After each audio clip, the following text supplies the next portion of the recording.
মধ্যে, বাংলাদেশের মধ্যে কোনো রাজনৈতিকভাবে ইসলাম আসে নাই। ইসলাম এসেছে আউলিয়া কেরামের মাধ্যমে, আল্লাহর ওলিদের মাধ্যমে ইসলাম পেয়েছো।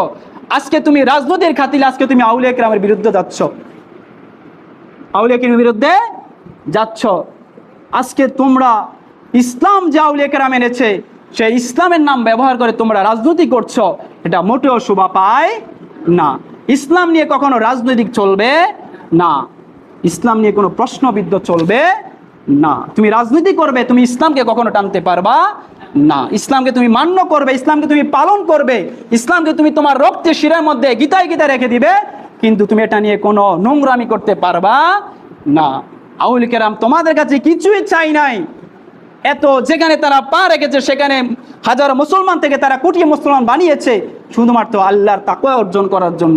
তোমরা যেন সঠিক দিন প্রচার করতে পারো, আল্লাহ রাসূলকে যেন চিনতে পারো, সেই দিন আমাদেরকে সঠিক পথ দিয়ে গিয়েছে। আজকে তারা আমাদের কাছে স্বার্থ কিছুই চাই নাই।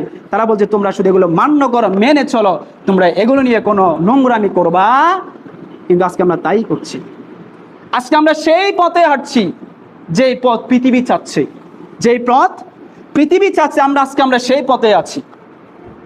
পৃথিবী আমাদেরকে চাচ্ছে আমরা যেন আল্লাহর ওলিদের দরবার থেকে সরে যাই, আল্লাহর ওলিদের দরবার থেকে সরে যাই। কারণ তারা জানে, কারণ তারা আল্লাহর ওলিদের সিনাকে ভয় পায়, কারণ তারা ইতিহাস ঘেটেছে, তারা যেখানে পা রেখেছে সেখানে মুসলমান হয়ে গিয়েছে, সেখানে ইসলাম প্রচার হয়ে গিয়েছে।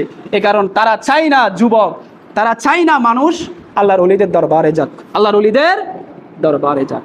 এখানে বলবো যে কখনোই আল্লাহর ওলিদের দরবারের বিরুদ্ধে আমরা গীবত করব না। যে আল্লাহর ওলিদের দরবারে থেকে, মাজারে থেকে বন্ডামি করবে, আপনি তাকে বন্ড বলবেন, মাজারওয়ালাকে গালি দিবেন না।